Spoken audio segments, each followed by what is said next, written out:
మొత్తానికి కాంగ్రెస్ పార్టీ సంవత్సరన్నర కాలం తర్వాత ప్రక్షాళన దిశగా అడుగులు వేస్తూ చాలా రకాల మార్పులు చేర్పులు చేసేందుకు సిద్ధమవుతోంది. ఈసారి పార్టీని నమ్ముకున్న వాళ్లకు పదవులు ఇచ్చే విధంగా, దాంతోపాటు 65 ఏళ్లు పైబడిన వాళ్ళకి ఎలాంటి పదవులు లేకుండా కొత్త రక్తాన్ని ఎక్కించాలి, ఆ దిశగా అడుగులు వేయాలి అంటూ కూడా కీలక నిర్ణయం తీసుకున్నారు. దీంతో పాటు అంటే నిన్న మొన్నటి వరకు బాహాటంగా బహిరంగంగానే నేతలు మంత్రి పదవులు ఆశిస్తూ ఒకరిపైన ఒకరు ఎలా విమర్శలు చేసుకున్నామో చూసాము. ఈ అంశానికి సంబంధించి అధిష్టానం సీరియస్ అవడంతో ఇక మీదట ఇలాంటి వ్యాఖ్యలకు ఎలాంటి తావు లేకుండా ఖచ్చితంగా పార్టీ లైన్ క్రాస్ చేస్తే చర్యలుంటాయనే విధంగా, దాంతోపాటు మొదటి నుంచి పార్టీ జెండాను మోసిన వాళ్ళకి అన్యాయం జరుగుతుంది, కొత్తగా వచ్చిన వాళ్ళకి పదవులు ఇస్తున్నారన్న ఒక చర్చ అండర్ గ్రౌండ్ లో జరుగుతున్న నేపథ్యంలో ప్రక్షాళన దిశగా అడుగులు వేస్తోంది. అంటే ఏంటి ఉన్న పలంగా ఈ స్టెప్ తీసుకోవడానికి కారణం ఏంటి? మరి దీంతో కాంగ్రెస్ లో విభేదాలు అనేవి సద్దుమణిగే అవకాశం ఉందా? ఎందుకంటే ప్రతి ఒక్కరికి తెలిసిందే కాంగ్రెస్ లో స్వేచ్ఛ అనేది ఎక్కువగా ఉంటుంది. ఎవరి నిర్ణయాలకు సంబంధించి అయినా వాళ్ళ కమెంట్స్ సంబంధించి అయినా బాహాటంగానే చెప్తూ ఉంటారనేది. ఇప్పుడు మంత్రి పదవుల విషయానికి సంబంధించి చాలా పెద్ద రచ్చ జరుగుతున్న నేపథ్యంలో మరి ఈ ప్రక్షాళన అడుగులు ఎటువైపు, దేనికోసము? ఇదే అంశానికి సంబంధించి మనతో మాట్లాడడానికి రాజకీయ విశ్లేషకులు బండారు రామ్మోహన్ గారు, సీనియర్ జర్నలిస్ట్ విజయ్ నారాయణ గారు మనకి లైవ్ లో అందుబాటులో ఉన్నారు. రామ్మోహన్ గారు నమస్తే అండి. విజయ్ గారు నమస్తే అండి.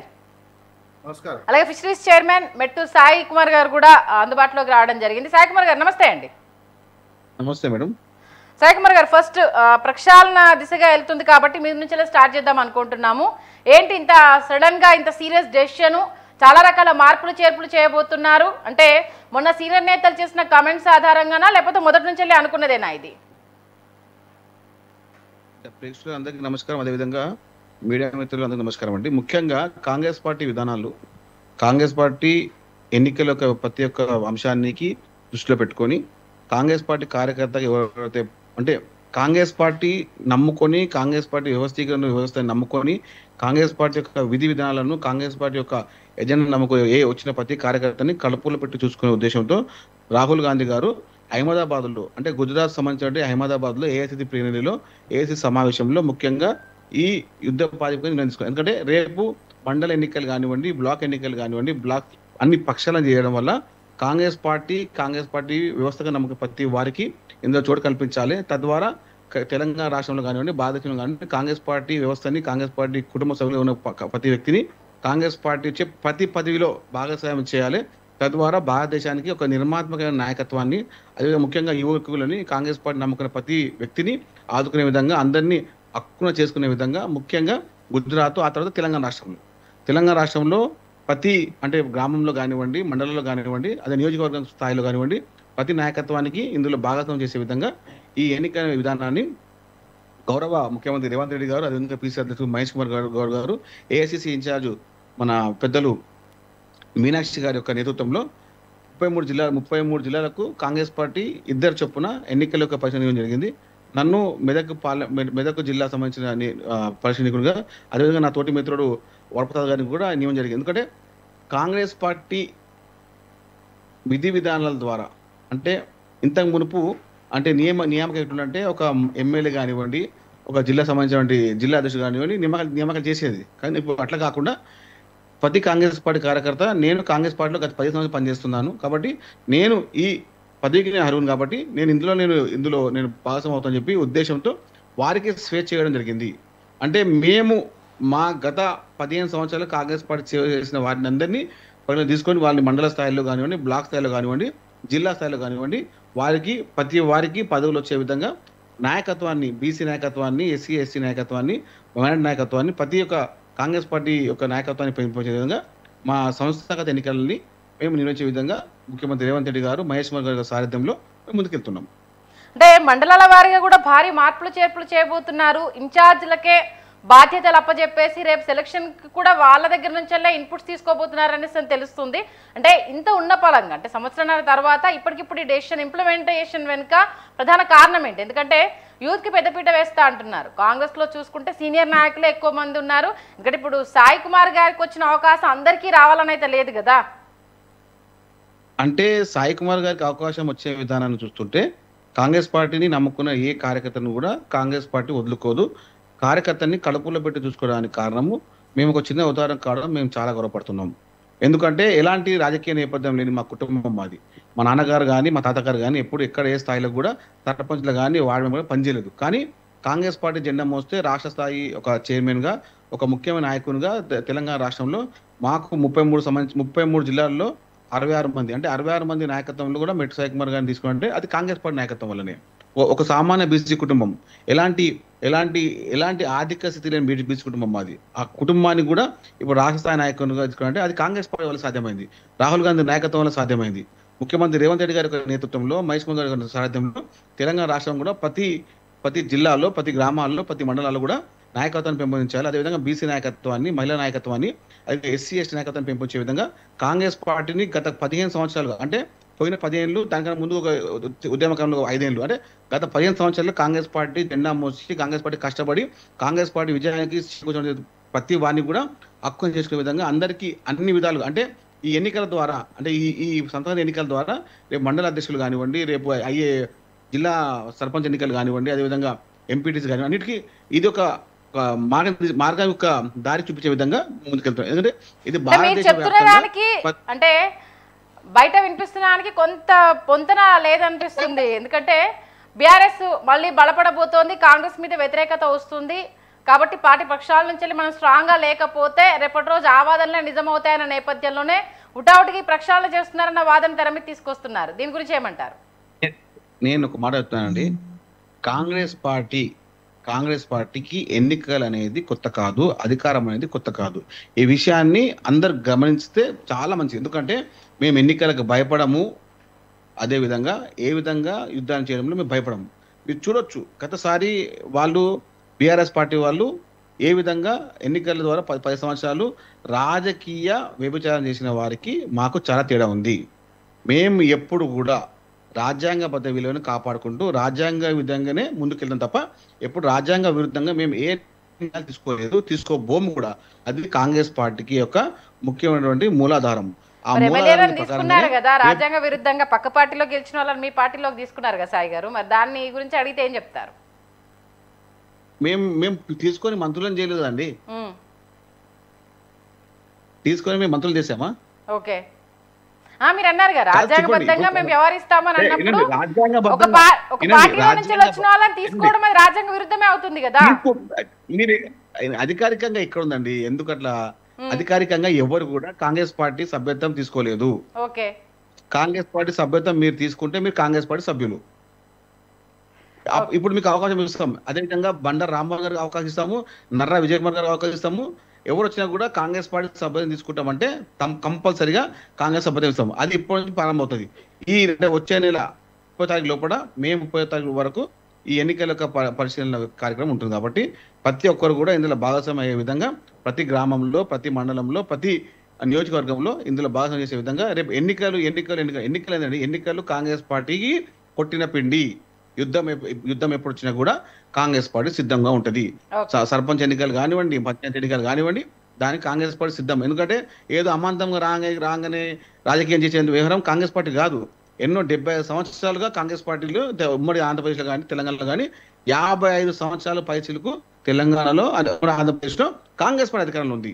అధికారం కాంగ్రెస్ పార్టీ కొత్త కాదని చెప్తున్నాము. కొంతమంది ఏదో చిల్లర మాట్లాడితే భయపడే వ్యక్తులం కాదు.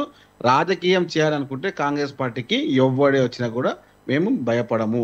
ఎన్నికల్లో బీఆర్ఎస్ రాని బీజేపీ రాని, కానీ కాంగ్రెస్ పార్టీని ప్రతి గ్రామంలో ప్రతి ఊర్లో ప్రతి ఇంటి పైన కాంగ్రెస్ పార్టీ జెండా ఎగరాలని చెప్పి ముఖ్యమంత్రి రేవంత్ రెడ్డి గారి ఆశ, అదేవిధంగా మహేష్ కుమార్ గారి ఆశ, రాహుల్ గాంధీ యొక్క సారథ్యంలో ఈ విధంగా ముందుకెళ్తే కొత్త నాయకత్వం యువత నాయకత్వాన్ని పెంపొందించాలని చెప్పి వారి యొక్క ఉద్దేశంగా వారి ఇచ్చే దిశానిర్దేశాన్ని ముందు తీసుకెళ్తున్నాం. ఓకే విజయ్ గారు, సాయి గారు అయితే చాలా విషయాలు చెప్పారు. మరి ముందుగా ప్రక్షాళనకు సంబంధించి అది సీనియర్ జర్నలిస్ట్ గా మీ అభిప్రాయం?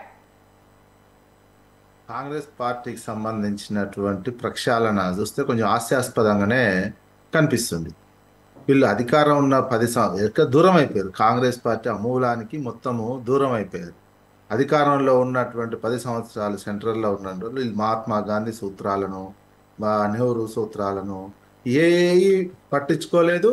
వీటేటిని కూడా ప్రజల్లోకి తీసుకెళ్ళలే.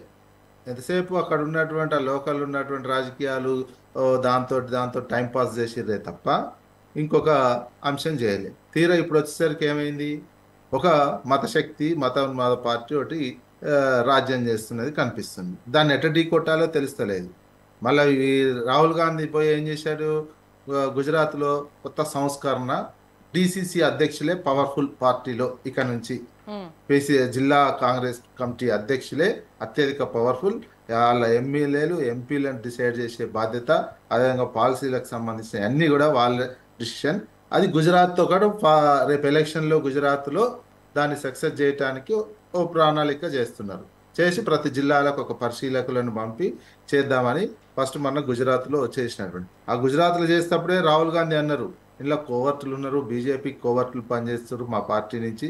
ప్లస్ గుర్రాల సామెత చెప్పాడు, ఇవి ఎలక్షన్లో నిలబడాల్సినటువంటి గుర్రాలను తీసుకొచ్చి పెళ్లిళ్ళ ఊరేగింపులు చేసేటువంటి గుర్రాల్లాగా మేము ఓ, ఆ పని చేస్తున్నాము కాంగ్రెస్ పార్టీ వాళ్ళము. మొత్తం అందుకే కాంగ్రెస్ పార్టీ ఇట్లా అయిపోయింది. ఈసారి ఇక రేస్ గుర్రాలనే పోటీలో పెడతాము. ఈ షో పెళ్లిళ్ళ షో గుర్రాలని షో కిందనే చూస్తాం. ఇంకో గుర్రం అంటే ఇక ఎగ్జామ్ అవతల పార్టీ వాళ్ళకి సహకరించే గుర్రాలు కూడా ఉన్నాయనేది గుజరాత్లో మొత్తం కోర్టులు ఎవరు అని మళ్ళా రాహుల్ గాంధీ అంటున్నారు. రాహుల్ గాంధీ గారికి ఉన్న అర్హత ఏంది, ఇంకోటి సారథ్యం అంటున్నారు. రాహుల్ గాంధీ అధ్యక్షుడు, వాళ్ళ పార్టీ విజయ్ అధ్యక్షుడు గారు మల్లికార్జున ఖర్గే. మళ్ళీ నేనేమంటా విజయ్ గారు, మీరు చెప్పిన ప్రతి మాట రాహుల్ గాంధీ చెప్పిన గారి మాటనే, కానీ అందులో కొంతమంది ఇందులో కాంగ్రెస్ పార్టీ పనిచేస్తూ కొంతమంది బీజేపీకి ఓటుగా పనిచేసే వాళ్ళు మీటింగ్ లోనే చెప్పిన మాట జెండా చెప్పి గుర్రా విన్నింగ్ ఆసన్ సాయి గారు వాయిస్ బ్రేక్ అవుతుంది. మీరు చెప్పేదైతే ఏం చెప్తున్నారని అర్థం కావట్లేదు. ఒక్కసారి సిగ్నల్ చెక్ చేస్తారా? వాయిస్ కంప్లీట్ బ్రేక్ అవుతుంది మీరు మాట్లాడుతుంది. మాకు అర్థం కాలేదు. నేనేమో ఉద్దేశం అంటే విజయ్ కుమార్ గారు చెప్పిన ప్రతి మాట రాహుల్ గాంధీ గారు చెప్పిన మాటనే, కానీ అందులో కొంచెం కల్పితం.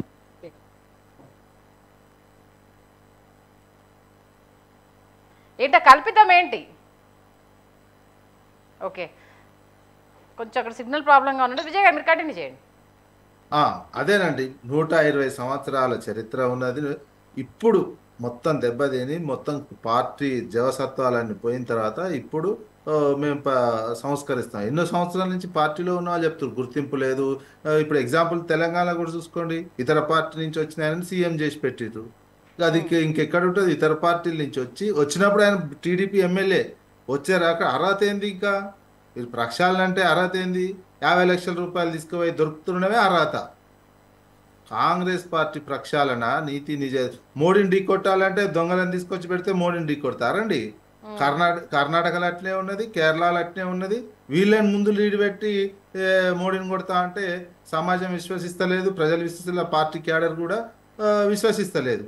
ఇతర డిసిసి అధ్యక్షులకు పవర్లు ఇస్తా ఇప్పటి నుంచి అని అంటే ఎట్లా విశ్వసిస్తారు? మీరు ఒకవైపు ఇతర పార్టీల నుంచి వచ్చి ఆ పార్టీలో వర్కింగ్ ప్రెసిడెంట్ రాజ్యాంగ విరుద్ధంగా రాజీనామా చేయలేదు, పార్టీ ఎమ్మెల్యేగా ఉంటాడు, ఉన్నటువంటి వ్యక్తిని తీసుకొచ్చి వర్కింగ్ ప్రెసిడెంట్ చేస్తారు. వర్కింగ్ ప్రెసిడెంట్ చేసినాక మళ్ళీ ముఖ్యమంత్రి పోస్ట్ ఇస్తారు. ఎట్లా విశ్వసిస్తారు? క్యాడరే విశ్వసించరు. రాహుల్ గాంధీ వీళ్ళ నాయకత్వం, మల్లికార్జున ఖర్గే అయితే కూడా ఇంక రాహుల్ గాంధీ నాయకత్వం అంటున్నారు.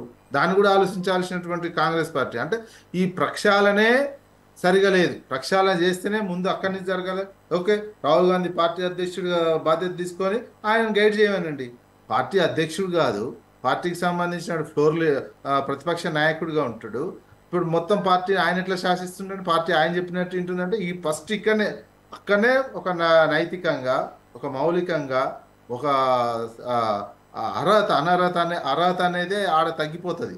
నువ్వు పార్టీ అధ్యక్షుడిగా ఉండి శాసించడం లేదు మళ్ళీ. అందుకనే కాంగ్రెస్ పార్టీ ప్రక్షాళన అంటే ఏదో ఇది కొంత వాళ్ళ పార్టీలో ఉన్నటువంటి వాళ్ళు ఇది టైంపాస్ కోసం కొంతకాలం చేస్తారు గుజరాత్లో. ఎందుకంటే అక్కడ మోడీ ఇన్నిసార్లు గెలవడానికి రీజన్ ఏంటంటే బూత్ స్థాయి కమిటీలు ఏర్పాటు చేసినారు. మనం కూడా బూత్ స్థాయి లెవెల్లో ఏర్పాటు చేయాలని ముందు డీసీసీలని వీళ్ళని ఏదో చేసే ప్రయత్నం చేస్తున్నారు. అంతే తప్ప సిద్ధాంతపరమైనటువంటి దాన్ని ఢీకొట్టాలంటే అంతకంటే మంచి నాయకత్వం ఉండాలనే ఆలోచన మాత్రం చేయట్లేదు. కేరళలో పిసిసి అధ్యక్షుడు అట్లే ఉన్నాడు, కర్ణాటకలో పిసిసి డీకే శివకుమారి అయ్యే ఉన్నాయి, కేసులు ఉన్నాయి. ఇక్కడ పిసిసి అధ్యక్షుడు సీఎం అయినటువంటి రేవంత్ రెడ్డిది అదే. ఇట్లాంటి వాళ్ళని ముందల పెట్టుకొని పార్టీని బలోపేతం చేస్తా, ఆ గెలుపు గుర్రాలనే ఇస్తాం, ఇప్పటిదాకా మా షో కోసమే ఉన్నాయి ఈ గుర్రాలు అంటే ఇన్ని సంవత్సరాల నుంచి 10 ఏళ్ళ నుంచి తెలియలేదా ఎవడు గెలుస్తాడు ఎవడు గెలలేదు అనేది? అంటే ఈ ప్రక్షాళన అనేది సరైనటువంటి దిశలో జరగట్లేదు. పార్టీ ప్రక్షాళన ఐవాష్ కోసం చేస్తున్నటువంటిది ఏదో చూద్దాంలే అనే విధంగా ప్రక్షాళన నడుస్తున్నట్టే కనిపిస్తుంది. రామ్మోహన్ గారు, విజయ్ గారితో ఏకీభవిస్తారా? చాలా డిబేట్లలో గత కొన్ని రోజులుగా మీరు ఇదే విషయాన్ని ప్రస్తావిస్తూ వచ్చారు. పార్టీ కోసం కష్టపడ్డారు. మన శివకుమార్ గారితో కూడా మీరు ఇదే మాట అన్నారు. శివకుమార్ గారికి అన్యాయం జరుగుతుంది, చాలా డిబేట్లో పార్టిసిపేట్ చేశారు, మొదటి నుంచి మీరు పార్టీ జెండా మోసారు, మీలాంటి వాళ్ళని ఎక్కడ గుర్తించారు, నామినేటెడ్ పోస్టులకు సంబంధించి కావచ్చు, పదవులకు సంబంధించి కావచ్చు, ఆల్మోస్ట్ ఆల్ మీరు ఏవే పాయింట్ రేజ్ చేశారో ఇవాళ ప్రక్షాళనకు సంబంధించిన విషయంలో కూడా అలాంటి పాయింట్సే పెట్టారు. ఏంటంటే విజయ్ గారు అన్నట్టు తూతూ మంత్రంగా ఏదో హంగామా చేసి వదిలేయడానికా, లేకపోతే నిజంగానే సీరియస్నెస్ ఉందనుకోవాలా? సంజయ్ గారు, మీకు, విజయ్ గారికి, అట్లాగే శివకుమార్ గారికి నమస్కారం. సాయి కుమార్ మీరు అన్నట్టు సాయి కుమార్ గారు, మనం అందరం అనుకున్నట్టే ప్రక్షాళన చేసరికి మొదలైంది. ఇప్పుడు అనుభవానికి వస్తే తత్వం బోధపడుతుంది. ఈ కాంగ్రెస్ పార్టీకి నేను దేశం పోను, దేశంలో మన విజయ్ గారితో పూర్తిగా ఏకీపిస్తాను. ఏది గెలుపు గుర్రాల గురించి మాట్లాడుతూ షో గుర్రాలు ఏంటి, పెళ్లి గుర్రాలు ఏంటి మాట్లాడండి, ఆయన అవమానించుకుంటున్నాడు. యాక్చువల్ గా ఆయనకు మోరల్ లోకల్ స్టాండ్ లేదు. ఆయన ఆ పార్టీ అధ్యక్షుడు మల్లికార్జున ఖర్గే. ఒక మాట ప్రసక్తంగా చెప్తాను నేను, ఎందుకంటే నిన్న అక్కడ మన పహల్గామ్ దాడిలో మన మల్లికార్జున ఖర్గే చాలా వైజ్ మెన్ గా స్పందించిండు. భారతదేశం ఎట్లా ఉందా, కానీ దుర్మార్గంగా ప్రతిపక్ష స్థానంలో ఉన్న మన ప్రతిపక్ష నాయకుడు, లోక్సభలో ప్రతిపక్ష నాయకుడు రాహుల్ గాంధీ ఎట్లా స్పందించిన చూసి చాలా చిల్లరగా స్పందించారు. స్పష్టంగా చెప్తాను, బీజేపీకి అనుకూలంగా వ్యతిరేకం కాదు ఇక్కడ. ఎందుకంటే ఆయన ఇంకా పరిణతి పొందలేదు, రాహుల్ గాంధీకి పరిణతి రాలేదు. అదొకటి. ఇక మీనాక్షి నటరాజన్ దగ్గరికి వస్తాను. సంజయ్ గారు మీరు అన్నట్టు జ్ఞాపకం చేసినట్టు కార్యకర్తలకు ఎప్పుడు న్యాయం జరుగుతుంది, మేరా నంబర్ కబాయేగా అని ప్రశ్నించినందుకు సరే మన సాయికి మనకు తనకు ఒక పదవి ఇచ్చినట్టున్నారు. కానీ నేనేమంటున్నానంటే ఇక్కడ ఇప్పటికి కూడా 3 అంశాలు ఆమె ప్రస్తావించింది. ఆ 3 అంశాల పట్ల మాట్లాడతాను. మొట్టమొదటిది ఏంటంటే ఆర్ఎస్ఎస్ కార్యకర్తల్లాగా మనం పనిచేయాలని ఇప్పుడు వచ్చింది. ఆర్ఎస్ఎస్ ఏమో కాంగ్రెస్ పార్టీ బేసిక్ గా వ్యతిరేకిస్తుంది, కానీ ఆర్ఎస్ఎస్ కార్యకర్తలాగా మనం పనిచేయాలని బీజేపీ నాయకులుగా పని చేయమన్నట్టే కదా. అంటే తన కార్యకర్తలకు ఎవరిని ఆదర్శంగా చూపెడుతున్నారు? ఆర్ఎస్ఎస్ కార్యకర్తలను ఆదర్శంగా చూపెడుతున్నారు. అంటే ఎవరితో అంటే బద్ధశత్రువులు అనుకొని ఎవరితో పోటీ పడాలనుకుంటున్నామో వాళ్ళనే ఆదర్శంగా తీసుకొని ముందుకెళ్ళాలని చెప్పేస్తున్నారు, అంతేనా? అంతే కదా. వీళ్ళు ఇంకోరికి ఆదర్శం కావన్నా అది ఎదుటి పార్టీ వాళ్ళు ఆదర్శించుకోవాలంటే ఇంకొక సబ్మిషన్. ఇంకా ఆర్ఎస్ఎస్ అనేది వీళ్ళు వేసేది ఉన్మాద కార్యకర్తలు వాళ్ళంతా, అంటే ఉన్మాదంతో పనిచేయమని. అదే చెప్తున్నాను. ఇప్పుడు ఇవాళ దేశంలో ఒక సంఘటన పట్ల చూస్తుంటే ఒక కాషాయం వైపు ఆకుపచ్చ ఒకవైపు మోహరించినాయి. ఇప్పుడు భారతదేశ జెండాకి నిలబడడానికి విజయ్ గారు మనందరం నిలబడుతున్నాం, కానీ భారతదేశ జెండా అంటలేరు వీళ్ళంతా. అయితే కాషాయం లేకుండా పూర్తిగా ఆకుపచ్చనం పార్టీని నిలబెట్టే పరిస్థితి వస్తుంది. నేనేమంటున్నానంటే ఇక్కడ ఆదర్శం ఎవరిని తీసుకోమంటుంది అంటే వాళ్ళు ఏదైతే విమర్శిస్తున్నారో ఆర్ఎస్ కార్యకర్తలను దుర్మార్గులని అంటున్నారో వాళ్ళ ఆదర్శం తీసుకోవాలి. ఇప్పుడు ఈమె చెప్తుంది నెంబర్ 1. రెండోది ఫిరాయింపుదారుల గురించి మాట్లాడుతూ ఆమె ఏమన్నదంటే మూడు పద్ధతులు పెట్టింది. అంత ఏమనంటే మొదటి నుంచి పార్టీ పట్టుకున్న వాళ్ళు ఎవరు, మధ్యన 10 ఏళ్ల కింద వచ్చిన వాళ్ళు ఎవరు, ఇప్పుడు మొన్న చేరిన వాళ్ళు ఎవరు, వాళ్ళకి పదవులు ఇవ్వవు అన్నది కదా. ఫస్ట్ అనార్హత ఎవరి మీద పడుతుంది? రాహుల్ గాంధీ మన రేవంత్ రెడ్డి మీద పడుతుంది కదా. ఇప్పుడు ఏం చేసింది, అనుభవానికి వచ్చింది. మొన్న ఒకటి పెట్టింది, డెడ్ లైన్ పెట్టింది. ఏమనంటే 2014 కాదట, ఇప్పుడు 2014 తీసేసింది. అసలు మిస్ అయ్యేటట్టున్నాడు అని ఏం చేసింది అంటే 2017 అని పెట్టుకున్నది. 2017 అయితే సెప్టెంబర్ లో పార్టీకి ద్రోహం చేసి కాంగ్రెస్ లో చేరతా అని ప్రతిపాదన పెట్టింది రేవంత్ రెడ్డి.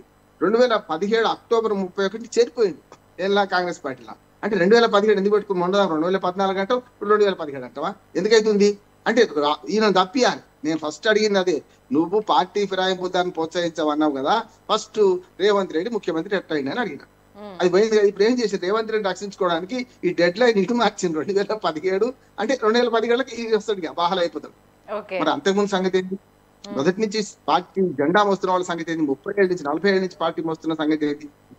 సాయి కుమార్ గారిని అడిగాను కదా, 10 ఏళ్లలో నాకు ఏంటిది ఫిషరీస్ చైర్మన్ ఇచ్చారని అంటే అందరికి సాయి కుమార్ గారి లాగా అదృష్టం ఉండదు కదా అని చెప్పేసి అందుకే అన్నాను నేను. ఉండదు, కానీ ఏమంటారు అంటే ఒక్కటి మాత్రం నిజం. ఎందుకంటే కాంగ్రెస్ పార్టీలో మంచి వచ్చాడు.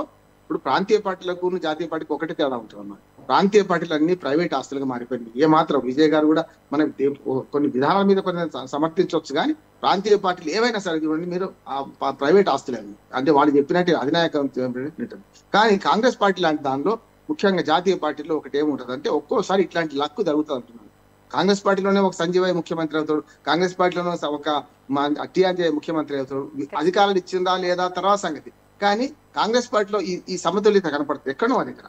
కానీ ఇప్పటికీ కాంగ్రెస్ పార్టీ అంటే రెడ్ల పార్టీ అనే ముద్ర పడిపోయింది. ఇంక సమస్య లేదండి, ఎవడు అవునా కాదన్నా మంత్రివర్గంలో చూసినా ఎలా చూసినా రెడ్ల పార్టీ అనేది పడిపోయింది. కానీ నేనేమంటాను, సంస్కరించే క్రమంలో మీనాక్షి నటరాజును కొంచెం ముందడుగు వేసి తన పరిధి దాటి కూడా మాట్లాడుతుంది, మంచిదే అంటున్నాం. ఇంకొక మాట, 65 ఏళ్ళు దాటిన వాళ్లకు వాళ్ళ అధికారంలో స్థానం ఇవ్వమంటున్నారు. ఇప్పుడు అంతే హనుమంతరావు పని అంతే అయిపోయినట్టే కదా. 65 ఏళ్ళు దాటిన వృద్ధ జంబూకాలు 50 మంది ఉంటారు ఇప్పుడు. మల్లికార్జున ఖర్గే మీద కూడా వేటు పడాల్సిందే కదా 65 పైబడిన వాళ్ళు అని అంటే. ఈమె రాష్ట్రానికి పని, నేను ఈమె రాష్ట్ర ఇన్ఛార్జ్ రాష్ట్రానికి చెప్తున్నాను. దేశంలో అంటే మోడీ కూడా పెట్టుకున్నాడు, ఇప్పుడు మోడీ కూడా దాన్ని అతిక్రమించాడు. ఇప్పుడు సంవత్సరం 74 నిండినాయి, ఇప్పుడు ఇంకో సంవత్సరం మాత్రమే ప్రధానమంత్రి ఉండాలి ఆయన. మోడీ ప్రధానమంత్రి ఇంకో సంవత్సరం ఉండొద్దు ఆయన ప్రకారం అయితే. ఏది మురళీ మనోహర్ జోషికి, అద్వానికి వీళ్ళందరికీ ఎట్లా వర్తించినో ఇవన్నీ ఇప్పుడు ఆయనకు కూడా వర్తించాలి, అది వేరే. ఇక్కడ నేను చెప్తున్నా, ఈమె మాట్లాడింది రాష్ట్రానికి పరిమితం అనుకుందానికి వచ్చేప్పటికి, ఎందుకంటే దేశాన్ని నిర్దేశించేది హైకోర్టు, ఇది హైకోర్టు అంటే సుప్రీంకోర్టు అనుకుందని చేసేప్పటికి. కానీ ఇక్కడ ఏంటంటే ఆమె అన్నదానికి కనీసం 50 మంది నాయకులు అవుట్డేటెడ్ అనుకో, వాళ్ళు అయిపోయింది వాళ్ళ పని. అందుకని ఇప్పుడు ఏమైంది అంటే కాంగ్రెస్ పార్టీ కొత్త ఇప్పుడే ఒక గ్రామానికో మండలానికో ఎస్ఐ వస్తారు కదా సంధి గారు, వస్తే ఏం చేస్తారంటే హల్చల్ చేస్తారు, వాడిని వీడిని కొడుతుంటాడు, ఆగమాగం చేస్తాడు. అరే కొత్త ఎస్ఐ వచ్చినా మరి తెలవాలి. ఇప్పుడు ఈమె కూడా ఏం చేసింది అంటే మొదలు రాగానే చాలా కాముగా నా 10 మంది పెట్టుకుంటారని సింపుల్ గా వచ్చింది, హోటల్లో లేకుండా గెస్ట్ హౌస్ చాలా మంచిదే. నేను ఏమంటానంటే కాంగ్రెస్ సంస్కృతి విరుద్ధంగా ఒక మంచి పని చేస్తుంది. కానీ ఆమె ఏవైతే పెడుతుందో నిబంధనలు అవి వాళ్ళకే బ్యాక్ బౌన్స్ అవుతున్నాయి అంటున్నాను. ఇప్పుడు సమస్య అదే కదా. ఇప్పుడు ఆమె ఏదైతే చెప్తుందో అది తనకి వ్యతిరేకం అవుతుంది. 10 ఏళ్ల కింద చేరిన వాళ్ళు ఎవరు పనికిరారన్న ఆమెనే మళ్ళీ ఇప్పుడు 7 ఏళ్ల కింద చేరిన వాళ్ళు పనికి వస్తారంటుంది. ఎట్లా అంటుంది అంటే అంతకుముందు 10 ఏళ్ళు పెట్టుకుంటే రేవంత్ రెడ్డి పోతున్నాడు. ఇంకోటి ఏంటంటే పదవుల పంపకంలో కూడా ఆమె చేతిలో ఏం లేదు. కేవలం ఆమె ఏం చేస్తారంటే రాహుల్ గాంధీకి, నేను మల్లికార్జున ఖర్గే అంటలేదు, రాహుల్ గాంధీకి పార్టీలోని కింది క్యాడర్ మధ్యన ఒక అనుసంధానం చేసే క్రమంలో ఉంటుందని నేను అంటున్నాను. అనుసంధానాలు ఏమైంది అంటే కొంచెం ఆమె మిగతా దానిలో అంటే వైజ్ ఉమెన్ అంటున్నాను.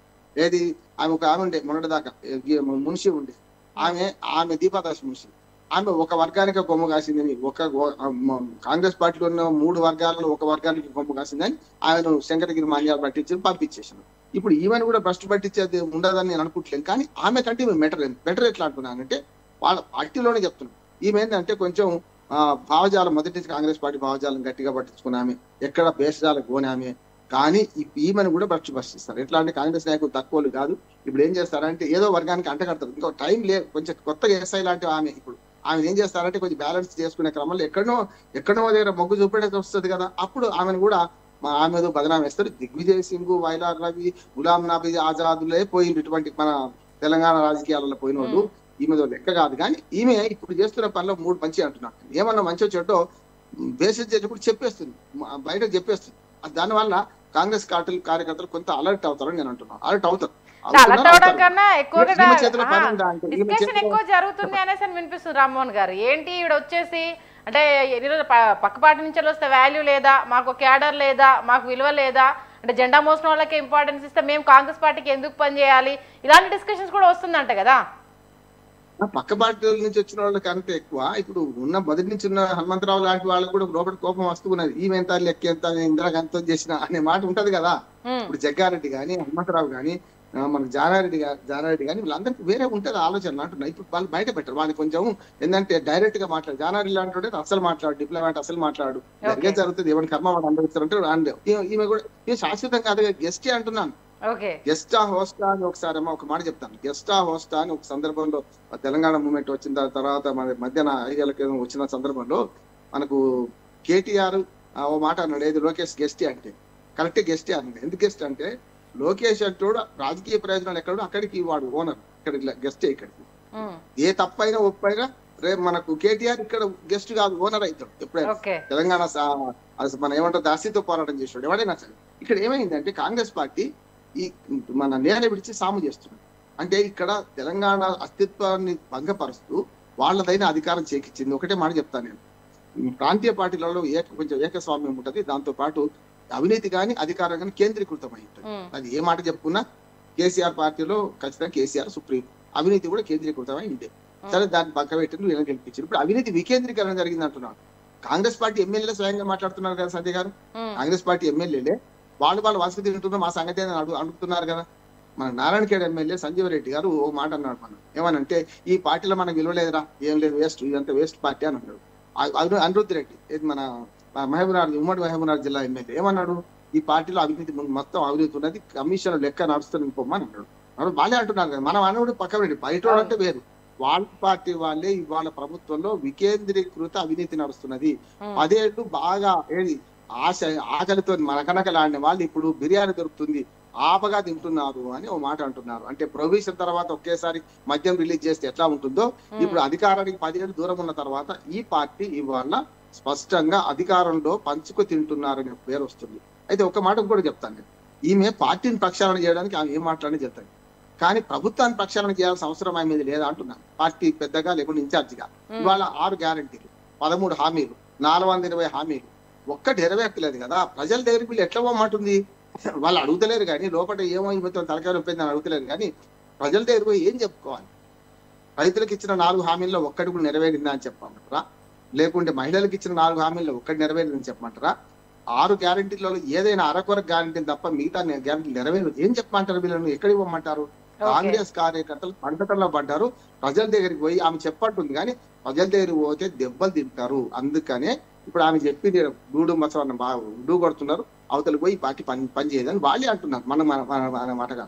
ఓకే విజయ్ గారు, అంటే మెయిన్ ఇప్పుడు సర్కిల్లో వినిపిస్తున్న ఒక మెయిన్ మాట ఏంటంటే మన రజతోత్సవ సభ బీఆర్ఎస్ జరగబోతోంది. కేసీఆర్ స్టేజ్ ఎక్కితే ఎలా ఉంటుంది, ఆయన మాటల ప్రభావం ఎలా ఉంటుందో అందరికీ తెలిసిన విషయమే. ఇప్పుడు కొంత వ్యతిరేకత అనేది ఉంది కాబట్టి అంటే కేసీఆర్ గారు మాట్లాడిన తర్వాత కంప్లీట్ సమీకరణాలు మారిపోయి పార్టీ వీక్ అయిపోతుంది, ఈలోగానే సర్దుకోవాలన్న ఒక వాదనని కొత్త తెర మీద తీసుకొస్తున్నారు. దానికి దీనికైనా లింక్ చేసుకోవచ్చా? అంటే దానికి పార్టీ నిర్మాణము, ఈ ప్రజా ఆందోళన, ప్రతిపక్ష పార్టీ చేసే బహిరంగ సభకు ప్రజల మీద ఇంపాక్ట్ ఉంటుంది. ప్రజల మీద ఇంపాక్ట్ ఉంటుంది తప్ప విత్ ఇన్ ద పార్టీలో ఇక ప్రజలు మనము అధికారం భవిష్యత్తులో కోల్పోతాం మేము అని ఒక అభద్రతాభావం వస్తుంది కాంగ్రెస్ పార్టీలో. ఆ రకమైనటువంటిది ఉంటుంది, ఒక అభద్రతాభావం. ప్రతిపక్షం స్ట్రాంగ్ అవుతుంది, మనం అభద్రతాభావంలో ఉన్నటువంటిది. ఇక ఎవరిదాలు సర్దుకోండి, ఇంకా టైం ఉంది కదా. వాళ్ళు ఇప్పుడు నెక్స్ట్ మళ్ళా రాజకీయ భవిష్యత్తు చూసుకుంటారు. ఒకవేళ అధికారం మేము రాలేము అని కాంగ్రెస్ పార్టీలు ఇంటర్నల్గా వాళ్ళ నాయకులు అనుకున్నట్లయితే వాళ్ళు నెక్స్ట్ ఆల్టర్నేటివ్ చూసుకుంటారు. రాజకీయ మా భవిష్యత్తు ఏంది, మీరు ఇన్నాళ్ళు అంటే పార్టీ పరంగా ఇప్పుడు ఉన్నటువంటి ఆర్థిక చూసుకున్న, ఆర్థిక బలోపేతం చూసుకున్న, రాజకీయాల్లో ఆర్థికంగా ఒక ఆర్థిక అంశం అనేది ఒక కీలక రోల్ అయిపోయినటువంటి అంశం. అందుకని వాళ్ళకున్న ఆర్థిక శక్తులను బట్టి మేము ఏ పార్టీలోకి పోతే మేము మళ్ళీ గెలుస్తాము అనేది వాళ్ళు ఆలోచించుకొని ఆ టైంలో నిర్ణయం తీసుకుంటారు. నేను కూడా ఈ 3 ఏళ్ళు అధికారంలో ఉన్న పార్టీతోటే ఉంటారు. ఏమైనా ఇబ్బందులు వచ్చినా, ఇంకే రకమైన వచ్చినా వాళ్ళు ఈ అధికారంలో ఉన్నటువంటి పార్టీతోటే ఉండి వాళ్ళకి కావాల్సినటువంటి అవసరాలు. ఇందాక రామ్మోహన్ గారు ఒక మాట అన్నారు, వాళ్ళ సొంత పార్టీ నేతలు పనులు చేయించుకోవాలన్నా వాళ్ళే కమిషన్లు ఇచ్చుకోవాల్సిన పరిస్థితి, బాహటంగానే విమర్శలు చేసుకుంటున్నారు. కనీసం వాళ్ళు ఉన్నప్పుడు మా పనులన్నా జరిగేవిరా, ఇప్పుడు మీ దగ్గరికి వచ్చినాక అవి కూడా జరగట్లేదు అంటూ కూడా విమర్శలు చేస్తున్నారన్న ఒక అంశాన్ని తెర మీద తీసుకొచ్చారు. అందుకోసం నేను ఈ క్వశ్చన్ రేజ్ చేశాను మీ దగ్గర. అది కొంతమందికి జరుగుతాయి, కొంతమంది కమిషన్లు ఇచ్చి చేసుకుంటున్నారు, కొంతమందికి ఇవ్వలేని వాళ్ళు జరగట్లేవని నిట్టూరుస్తున్నారు. ఇదే ఉంటుంది. ఇక మొత్తం ఒకసారి కట్టు తెగిన తర్వాత అది ఎటైనా ఉంటుంది. పని జరిగిన వానికి జరుగుతుంది, పైసలు ఉన్నవానికి జరుగుతుంది, పైసలు లేని వాళ్ళకి జరగదు. పైసలు ఇవ్వగలిగే శక్తి ఉన్న వాళ్ళు ఇంకో రకంగా చేసుకుంటారు. అంతే. ఒకసారి పార్టీ కట్టు తెగిన, పార్టీకి సంబంధించినటువంటి గ్రిప్ లేదు అనే తర్వాత, ప్లస్ ప్రధానంగా రాజకీయంగా భవిష్యత్తు లేదు అని కనిపించిన తర్వాత, ఆంధ్రప్రదేశ్లో ఏమైందండి, కాంగ్రెస్ పార్టీ జగన్ వచ్చిన తర్వాత కాంగ్రెస్ పార్టీ ఇక అయిపోయాయి. కాంగ్రెస్ ఉమ్మడి ఆంధ్రప్రదేశ్లో ఉన్నప్పుడు పూర్తిగా జగన్ వైపు వెళ్ళిపోయారు కాంగ్రెస్ పార్టీకి సంబంధించి. ఇక కాంగ్రెస్ పార్టీ అధికారంలోకి రాదు అని మరుక్షణమే అందులోకి జగన్ తోటే ట్రావెల్ అయిపోయారు కాంగ్రెస్ పార్టీకి సంబంధించినటువంటి వాళ్ళంతా. సేమ్ అంతే. ఇప్పుడు ఇక్కడ తెలంగాణలో ఇన్నాళ్ళు ఎందుకు ఉంది కాంగ్రెస్ పార్టీ, తెలంగాణ ఇచ్చిందనే ఒక పేరు కావచ్చు, తెలంగాణ ఉన్న నాయకత్వం కూడా అలానే ఉంది. అధికారం వస్తుంది ఇప్పుడు కాబట్టి ఆ తెలంగాణ ఇచ్చింది మేమే చేయబట్టి అని వచ్చింది, అధికారం వచ్చింది. నెక్స్ట్ ఏం చెప్పాలి, అధికారం వచ్చిన తర్వాత ఇచ్చినటువంటి హామీలు ఏవి లేవు. వాళ్ళకి ఆ భయం ఉంటుంది. ఇప్పుడు ఇచ్చిన హామీలను ఇంప్లిమెంటేషన్ పూర్తి స్థాయిలో కనిపించట్లేదు. నాయకత్వం అంత పటిమ లేదు. లేకపోయేసరికి నెక్స్ట్ ఏంటి అనేది వాళ్ళు భవిష్యత్తు చూసుకుంటారు. ప్రతిపక్షం ఇవాళ 27వ తారీఖు నిర్వహించబోయే సభ చూసినా, వాళ్ళు మాట్లాడేది చూసినా, ఇంకేది చూసినా మా భవిష్యత్తు ఏంది అనేది వీళ్ళు చూసుకుంటారు. భవిష్యత్తు చూసుకొని రాజకీయంగా అడుగులేస్తారు. అది ఇంకొక 3 ఏళ్ల తర్వాత ఉంటుంది. ఆ లోపు వీళ్ళు పార్టీని బలోపేతం చేసుకుంటున్నాము అనేది ఈ క్యాడర్ని కాన్ఫిడెన్స్లోకి తీసుకోవడానికి, క్యాడర్కు ఉత్సాహం కల్పించడానికి, డిసిసి అధ్యక్షుల ద్వారానే టికెట్లు ఇస్తాం అనేది, అది ఇంప్లిమెంటేషన్ అవుతుందో కాదో, కాంగ్రెస్ పార్టీ అట్లా ఇంప్లిమెంటేషన్ మీరు అన్న పాయింట్ మాట్లాడే ప్రయత్నం చేద్దాము. ఒక చిన్న బ్రేక్ తీసుకుందాం విజయ్ గారు. రామ్మోహన్ గారు, విజయ్ గారు రేజ్ చేసిన పాయింట్ బ్రేక్ తర్వాత డిస్కస్ చేద్దాం. చూస్తున్నాం కదా, ప్రక్షాళన దిశగా అడుగులైతే పడుతూ ఉన్నాయి. ఎంతవరకు ఇంప్లిమెంటేషన్ అవుతుంది, ఎవరికి దీంట్లో న్యాయం జరగబోతోంది, ఎవరికి పెద్దపీట వేయబోతున్నారు అన్నది ఇప్పుడు పెద్ద ఎత్తున చర్చ జరుగుతుంది. కాంగ్రెస్ పార్టీ ప్రక్షాళన దిశగా అయితే అడుగులు వేస్తూ ఉంది. ముఖ్యంగా అంటే పార్టీ జెండాను మోసిన వాళ్ళు, అంటే ఉమ్మడి ఆంధ్రప్రదేశ్ నుంచి తెలంగాణకి కంటిన్యూ అవుతున్న లీడర్లు కావచ్చు, ఈ 10 సంవత్సరాలుగా అధికారంలో లేకపోయినా పార్టీని పట్టుకొని పార్టీ కోసం అన్ని రకాల త్యాగాలు చేసిన వాళ్ళు కానీ, పార్టీ కోసం కష్టపడ్డ వాళ్ళు కానీ, పార్టీ గొంతుకై నిలిచిన వాళ్ళు కానీ, అంటే ఇప్పటివరకు పదవులు వచ్చిన వాళ్ళు కాకుండా ఇంకా పదవుల కోసం ఎదురు చూస్తున్న వాళ్ళు కావచ్చు, నామినేటెడ్ పోస్టుల దగ్గర నుంచి చాలా రకాల అంశాలు తెర మీద ఉన్నాయి. కాబట్టి ఈ నేపథ్యంలో ఇంపార్టెన్స్ ఉండట్లేదు, పట్టించుకోవట్లేదు. ఎందుకంటే పైన క్యాడరే తమ ప్రోటోకాల్ అంటూ వాటి కోసమే గొడవ జరుగుతుంటే మా లాంటి వాళ్ళని పట్టించుకునే నాదుడు ఎవరున్నారు అంటూ కూడా తెర మీదకి రావడంతో అటు నటరాజన్ చాలా కీలకమైన నిర్ణయాలు తీసుకోవడం జరిగింది.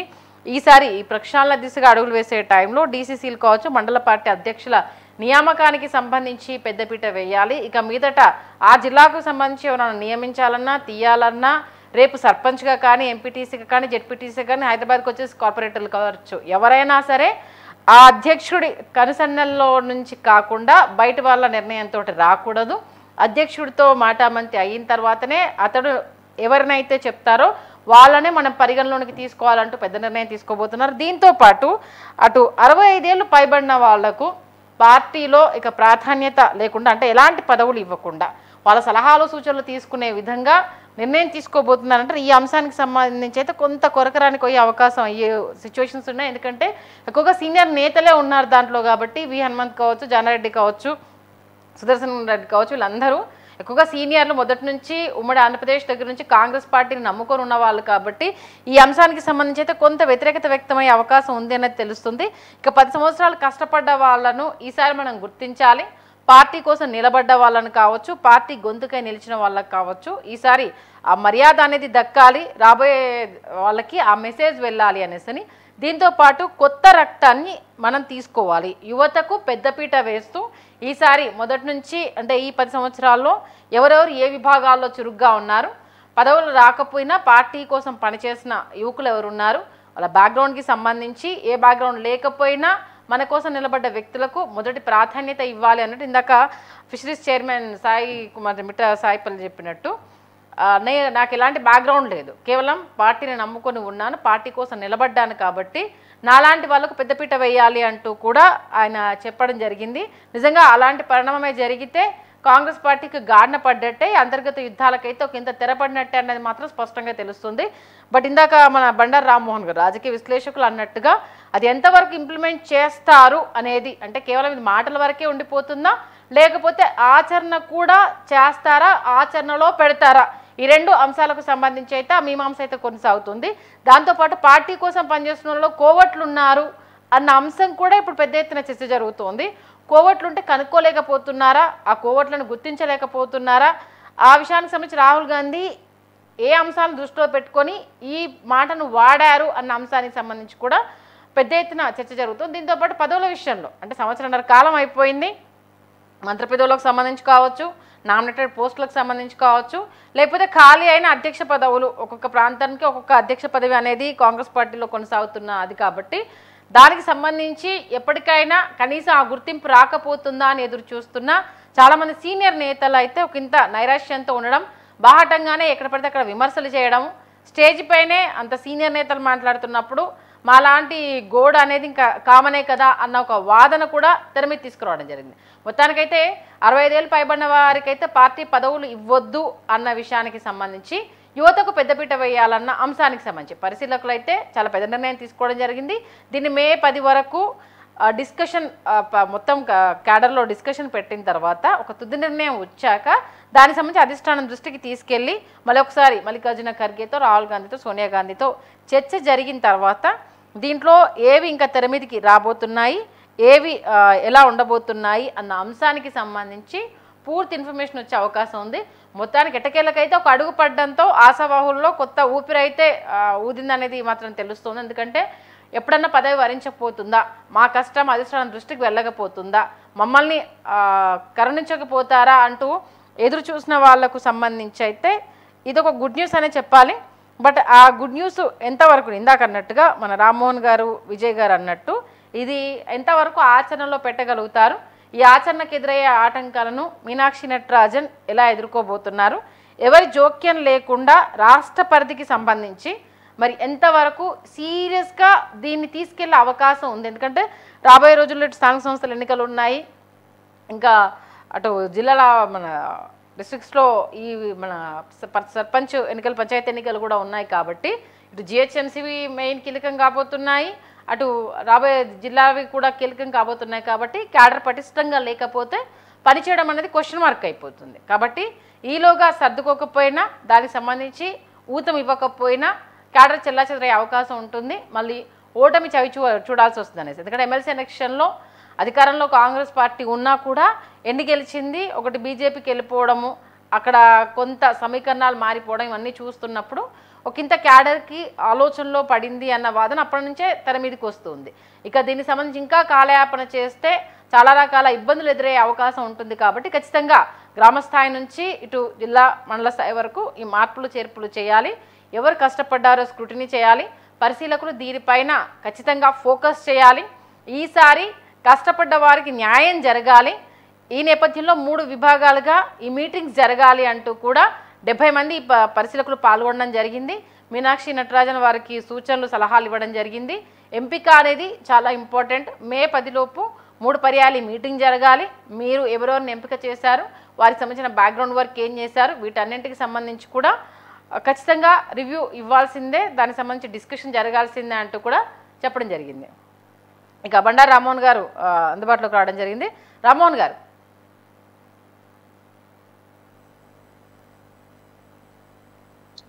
చెప్పండి. ఓకే, మొత్తానికైతే మీరు చెప్పిన అనేక విషయాలను అయితే దీంట్లో పొందుపరచడం జరిగింది. సీరియస్లీ గత వారం రోజుల నుంచి మీరు ప్రతి డిబేట్లో కూడా ఈ అంశాలు, అంటే ప్రతి కార్యకర్త ఆవేదనను, అంటే మీ దగ్గరకు వచ్చి గోడు వినిపించుకున్న వాళ్ళ, లేకపోతే మీకు అప్రోచ్ అయిన వాళ్ళ, మీరు ఏ పాయింట్స్ని అయితే తెర మీదకి నొక్కి వక్కానించారో ఆల్మోస్ట్ ఆల్ వాటన్నింటినీ పెట్టడం జరిగింది.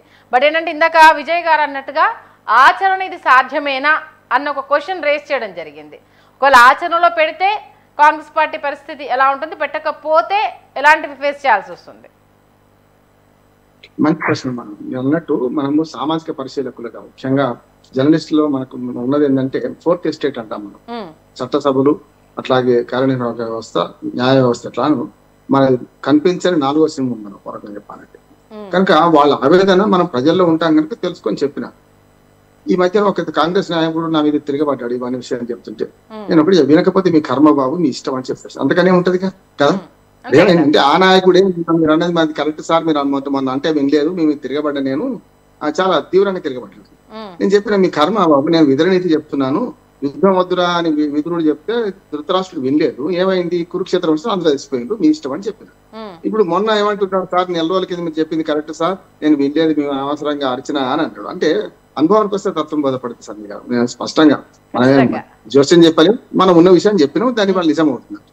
కానీ ఇప్పుడు నేను అదే అంటున్నాను, విజయ్ గారు అన్నదానికి నేను ఏమంటున్నానంటే, ఇప్పుడు వినకపోతే ఏమవుతుంది, వాళ్ళే నష్టపోతారు కదా. ఇప్పుడు వాళ్ళు కనుక వాళ్ళు చేద్దాం అనుకున్న పనులు సరిగ్గా చేయకపోతే వాళ్ళు నష్టపోతారు. అందుకని ఇప్పుడు పార్టీ ప్రక్షాళన ఒకటే కాదు, ఇప్పుడు మీనాక్షి నటరాజన్ అంతవరకు పరిమితమైంది. పార్టీ ప్రక్షాళన ఎప్పుడు సాధ్యమవుతుంది, అక్కడ వాళ్లకు కింది స్థాయికి వెళ్తే ప్రజలకు సమాధానం చెప్పడానికి పార్టీ ఏదైనా మంచి పనులు చేసి ఆ హామీలు నెరవేర్చింది అనుకోండి, కాదు చేతులు ఎత్తేసినా సరే మంచిది అంటున్నాను. ఏమంటున్నా అంటే, చంద్రబాబు నాయుడు ఆంధ్రప్రదేశ్ లో పనిచేసిండు, మంచి వచ్చాడు, నేను సంపద సృష్టిస్తా అని చెప్పి అనేక హామీలు ఇచ్చి ఇప్పుడు ఏమన్నాడంటే, అయ్యా అలవి గారి హామీల మాత్రం ఇచ్చిన మాట వాస్తవం, ఇవాళ కాకపోతే 4 ఏళ్ళని తెచ్చుకుంటా అని ఒక వయా మీడియా వచ్చేసాడు. వీళ్ళు అట్లా కాదు, ప్రతి దానికి ఒక డెడ్ లైన్ పెట్టుకుంటారు. వాళ్ళ మరణ శాసనం వాళ్ళే రక్షించుకుంటున్నారు. మొదలు హామీలు ఇచ్చినప్పుడు 100 రోజులు అన్నారు, 100 రోజులు ఇప్పుడు 500 రోజులు దాటింది ప్రభుత్వం అధికారంలోకి వచ్చి. 500 రోజుల తర్వాత కూడా మేము బుల్డోజ్ చేసుకుంటూ మేము అన్నీ చేసిన పొమ్మంటున్నారు. ఏం చేస్తాం వాళ్ళం? ఇప్పుడు కౌలు రైతులకు 12,000 రూపాయలు ఇచ్చినాం అంటున్నారు. 4 దిక్కుల 4 బ్రహ్మాండమైన స్కూల్స్ కట్టించడం అంటున్నారు, లేకపోతే మోడల్ స్కూల్స్ కట్టించడం అంటున్నారు. అంటే వాళ్ళు ఏవైతే ఇద్దామనుకున్నారో అవన్నీ ఇచ్చినామని చెప్తున్నారు. అది ప్రజలు గమనిస్తున్నారు కదా, ప్రజల్లో ఖచ్చితంగా తెలుస్తుంది కదా. ఒక ఆమె రోజు 2 రోజులు మభ్యపెట్టగలుగుతాము రామ్మోహన్ గారు, ప్రతిరోజు మభ్యపెట్టడం అంటే సాధ్యం కాని పని కదా అది. ఎందుకంటే ఇన్ని కోట్ల మందికి మీరు ఇచ్చిన హామీ కొంతలో కొంత రీచ్ అయినా అన్న చెప్పుకోవడానికన్నా ఉంటుంది. ఇప్పుడు క్యాడర్ మీరు అన్నట్టుగా జనాల్లోకి వెళ్ళాలి అని అంటే మేము ఇచ్చిన హామీలు మొత్తం నెరవేర్చకపోయినా సగమన్న మేము ముందు పెట్టాం కదయ్యా, ఖజానా ఖాళీ అయింది, నింపిన తర్వాత మిగతా ఫుల్ఫిల్ చేస్తామని చెప్పుకోవడానికన్నా ఉంటుంది. దాంట్లో 6 గ్యారంటీలో ఏవి ఇంప్లిమెంట్ చేశారు అంటే వాళ్ళు సమాధానం చెప్పలేని పరిస్థితి కదా. ఇప్పుడు మహిళలకు 4 హామీలు ఇచ్చారు. ఫస్ట్ తప్ప గ్యాస్ సిలిండర్ తప్ప, గ్యాస్ సిలిండర్ అరకొరే చెప్తాను. మీరు 2500 మహిళలకు ఇస్తానని పోయింది. ఇంటింటికి ఇద్దరుంటే ఇద్దరు, ముగ్గురుకుంటే ముగ్గురు అన్నారు కదా, పోయిందా? అట్లానే స్కూటీలు ఇస్తామన్నారా, పోయిందా? షాదీ ముబారక్ లేకుంటే కళ్యాణ లక్ష్మి తులం బంగారం ఇప్పుడు ఎవరు చెప్పాలన్నా? ఇప్పుడు నేను ఏమంటున్నానంటే ఇప్పుడు ఆయన 1,16,000 రూపాయలు కేసీఆర్ గారు ఇచ్చినట్టున్నాం ఏది కళ్యాణ లక్ష్మికి. మేము 1,16,000 ఇస్తామంటే ఏమన్నా నమ్మదు. కానీ తులం బంగారం అంటే ఒకనాడు వాళ్ళు ఇచ్చిన హామీ నాడు 60,000 ఉంది బంగారం రేటు, ఇవాళ 1,00,000 రూపాయలు దాటింది కదా. అంటే వస్తువు ఇస్తానంటే చెప్తారు వీళ్ళు. అంటే ఒకటి రైతులకు ఇస్తామన్న హామీలు ఏవైతే అన్నాయో అలా కూడా అంతే కదా. 12,000 రైతుల మన కౌలు రైతులు లేరు. అట్లా నేను చెప్తున్నా, రైతు బంధులో కూడా రైతు బంధు భరోసా చేస్తే మొదటి తప్పిది 15,000 వచ్చింది. అంటే ఇప్పుడు మనకు పంచపండవులు ఎంతమంది అంటే మంచం కొళ్ళ వలె ముగ్గురు అని చెప్పి కనీసం ఆయన టైంకి పెట్టుబడి సాయం అని వేశారు. మీరు అది లేదు ఇది లేదు కదా, ఎట్లా బతకాలి అనే సిచ్యువేషన్ వచ్చేసింది కదా రైతు భరోసా 2 విడతలు తగ్గొట్టిండ్రు. నేను చెప్తున్నాను 12వ విడత వీళ్ళు ఎలక్షన్లలో పిటిషన్ వేసి ఎలక్షన్ కమిషన్ ఫిర్యాదు చేసి ఆపితే ఆ 7,500 కోట్లు అప్పటికే వేసిన దాన్ని 6 నెలల తర్వాత ఇచ్చాం. డిసెంబర్లో అధికారంలోకి వస్తే ఏప్రిల్ మేలో ఇచ్చాం. ఏప్రిల్ మేలో అంటే అప్పటికి ఇంకో విడత బాకే కదా, తర్వాత డిసెంబర్ లో ఒకటి బాకే కదా, ఇప్పుడు మళ్ళీ మే వస్తుంది, ఏప్రిల్ ఇప్పుడు ఇంకో బాకీ ఒక్కటి ఇచ్చారు. ఆ ఒక్కటి కూడా 6,000 ఇచ్చింది, ఎకరానికి 6,000. దానిలో కూడా కేసీఆర్ గారిని కొన్ని పొరపాటు జరిగినాయి కాదంటలేదు. ఎందుకంటే మన భూములు పట్ట మన రాళ్లకు రాపలకు 100 ఎకరాలు ఉన్నాయి తప్పు, సీలింగ్ వచ్చిందంటే 100 ఎకరాలు ఎవరికి లేదు. తర్వాత రేపు ఇచ్చే భూములకు ఈ తప్పు అంటున్నాడు. అవి తీసేసి తీసేయంగా అలా మిగిలించుకున్న దానిలో 6,000 చొప్పున ఒక్కటే విడత వేసాను. అంటే ఇప్పుడు మొత్తం 3 విడతలు బాకీ, ఇప్పటికి ఒకటి విడత, ఇంకా 2 విడతలు ఎగ్గొట్టినట్టే కదా. అంటే వీళ్ళు ఏం చెప్తున్నారు? ఒక రైతులే ఇవే కాదు, నిరుద్యోగ వృత్తి 4,000 రూపాయలు ఇస్తానని ప్రియాంక గాంధీ స్వయంగా సరూర్ నగర్ సభలో చెప్పింది. ఆమె ఏది హామీ, మా గ్యారంటీ. కుటుంబ సభ్యులు 3 వచ్చి పాపం మల్లికార్జున గారికి ఔరంకే షాదిమే అబ్దుల్లా దివానా అని సాగుతుంది సంజయ్ గారు. ఆయన ఏం చేసాడు, మౌన ప్రేక్షకుడుగా ఉండిపోయాడు. ఆయన ఏం పెద్ద హామీ లేలే. గ్యారంటీ కార్డు అని రాసి ఇచ్చింది కదా, 3 తల్లి 2 కొడుకు బిడ్డ 3 రాసి ఇచ్చింది కదా. ఏమైంది? నిరుద్యోగ వృత్తి పోయింది, రైతు మన వరంగల్ రైతు డిక్లరేషన్ పోయింది, చివరి కామారెడ్డి బీసీ డిక్లరేషన్, అది కూడా బీసీ డిక్లరేషన్ 42% ఇస్తా అన్నది. ఇవ్వలేరయ్యా బాబు, మేము సుప్రీంకోర్టు కేసు ఉన్నది, రేపు కష్టం అని యాజ్ అడ్వకేట్ నెత్తినోరు కొట్టుకుని మొత్తుకున్నా. ఇప్పుడు ఏమైంది? మేము పార్టీ పరంగా ఇస్తామంటున్నారు. ఒక పార్టీ పరంగా ఒక బీసీ ఒక రెడ్డి నిలబడడానికి ఎవరు గెలుస్తారు? అంటే చట్టబద్ధంగా ఇస్తామన్న రిజర్వేషన్లు మీతో సాధ్యం కాదు. కేసీఆర్ గారు కూడా సాధ్యం కాకనే తగ్గించాల్సి వస్తుందని మొత్తుకుంటే కూడా వాళ్ళు వినలే. ఇప్పుడు ఏమైంది? బీసీ రిజర్వేషన్లు సాధ్యం కావు, పంచాయతీ ఎన్నికలు ఆగిపోయినాయి. ఇప్పుడు మళ్ళీ కేరళ దుకాణ బంధు అన్ని స్థాయిలో పంచాయతీ నుంచి మొదలైతే జిల్లా పరిషత్ అయిపోతుందంటారా మరి ఎన్నికల ఈ హామీలు కూడా నేనేమంటున్నా అంటే చేయకపోతే ఏవైతే వాళ్ళు ప్రక్షాళన చేద్దాం అనుకున్నది కాంగ్రెస్ పార్టీలో చాలా లుకలుకలు ఉంటాయి. ప్రక్షాళన చేద్దాం అనుకోని చెప్పినంత మాత్రమే కాదు, ఒక్క 4 రోజులు ఆగుతారు, ఎదురు తిరుగుతారు. ఆమె కూడా ఎదురు తిరుగుతారు వీళ్ళందరూ. అమ్మ ఏం చెప్పుకోవాలమ్మా, మీ హామీలు ఇచ్చారు, మేము ప్రజల్లో పోయేటట్లేదు, తిట్టు పడుతున్నాం, తనలు పట్టేట్టు రేపు పొద్దున మేమేం చెప్పుకోవాలని తిరుగుబాటు చేస్తారు. అప్పుడు ఆమె కూడా ఏం చేయలేదు కదా. ఓకే, థ్యాంక్ యూ రామ్మోహన్ గారు, మీ విలువైన అభిప్రాయం తెలియజేసినందుకు. చూస్తున్నారు కదా, డిస్కషన్స్ అయినంత మాత్రాన అది ఇంప్లిమెంటేషన్ అయినట్టు కాదు. ఆవిడ తీసుకొచ్చిన ఈ సంస్కరణలకు సంబంధించి సొంత పార్టీల నుంచి వ్యతిరేకత రావచ్చు, చాలా రకాల మార్పులు చేర్పులు ఉండొచ్చు, ఎంతవరకు అది ఏ ఎక్స్టెండ్కి వెళ్తుంది అనేది కూడా తెలియని పరిస్థితి కూడా ఉండొచ్చు. ఎందుకంటే పథకాలకు సంబంధించి జనాలు అడిగే ప్రశ్నలకు క్యాడర్ సమాధానం చెప్పాలి అని అంటే అది అంతో కొంత ఇంప్లిమెంటేషన్ జరిగితే అప్పుడు వీళ్ళకు పదవులు ఇచ్చినా కూడా ఒక అర్థం ఉంటుంది. కాకపోతే ఇప్పటికైనా పార్టీ జెండా మోసిన వాళ్ళను దృష్టిలో పెట్టుకుంటే అంతకు మించిన సంతోషం అయితే లేదు. కొంత ఈ రాంగ్ టాక్ కావచ్చు, లేకపోతే అనవసరపు డిస్కషన్స్ కావచ్చు, జరగకుండా అయితే ఉండే ఛాన్స్ ఉంటుందని రామ్మోహన్ గారు అంటున్నారు. చూద్దాం మరి ఈ ప్రక్షాళన ఎలాంటి అనర్థాలకు దారితీస్తుందా, లేకపోతే పార్టీ బలోపేతానికి ఉపయోగపడుతుందా అన్నది. ఇది వాళ్ళ స్పెషల్.